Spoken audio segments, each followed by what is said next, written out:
The numbers are in, Donald. Kamala Harris is a star, a real star. Her TV ratings bigger than yours by a lot. Her polls rising. Yours, limp. She's winning, Donald. She's better than you on TV, smarter, more charisma, a better speaker, more patriotic, more American, stronger.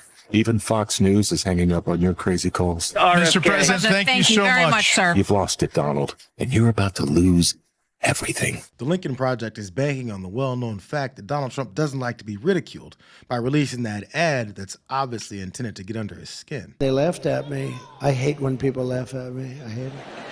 I hate it.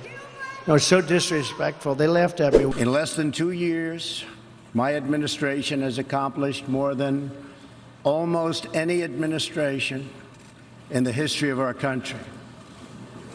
America's so true.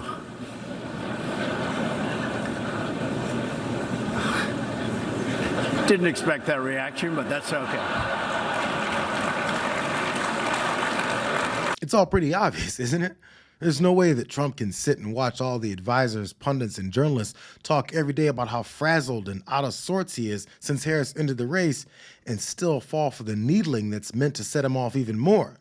I mean, it's been over a month since they've been forced to adjust, so he must be campaigning on more than her laugh by now. Often being placed on speakerphone by Hunter Biden.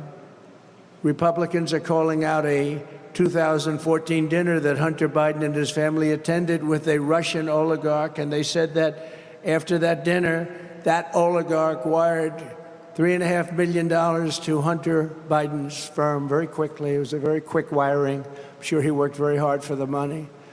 Several witnesses testified that Hunter Biden invoked his father in business dealings with Romanian, Chinese, Kazakhstani, and Ukrainian companies, in addition to other companies and people, resulting in millions and millions of dollars flowing into the Biden family. As everybody knows, $3.5 million was sent from the mayor of Moscow, the mayor of Moscow's wife. Remember, I brought that up in the debate I had. I said, why did this happen? And the anchor wouldn't let me ask that question. They thought it was inappropriate, but then it blew up. $3.5 million was sent by the mayor of Moscow's wife to the family. I guess none. He's actually still trying to use James Comer's empty investigation into the Bidens to promote his campaign, while Harris and Walz look to appeal to even more voters. It's kind of sad to see just how much Donald misses old Joe. So disappointing. Can you imagine he's on vacation in California? They basically take away his nomination. Nobody's ever seen anything like that before. So he leaves and goes on vacation.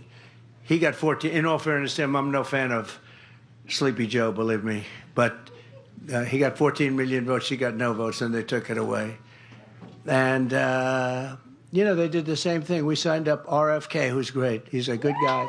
Got so many things. But they wouldn't let him compete. They wouldn't let him. If he competed as a Democrat, he would have won. I think he would have won the nomination over. Then I would have had to run against him. I'd rather run against these people.